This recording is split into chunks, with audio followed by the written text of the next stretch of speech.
लिहिलास रे? आता जे कडवं आहे त्याच्या मागचा अर्थ तुला माहित आहे? हे कडवं का लिहिलंय? नाही रे.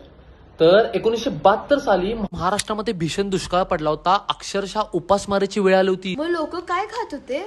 तर सुकडी नावाचा लाल गहू भारतानं आयात केला होता. तो गहू अमेरिकेमध्ये जनावरांना खायला घालायचे. आणि आपण गणपती बाप्पांना तर तांदळाच्या मोदकाचा निवेद दाखवतोय. तर या गाण्यातून आपण गणपती बाप्पांना असं सांगतोय की तुला मी तांदळाच्या मोदकाचा निवेद आज दाखवू शकत नाही.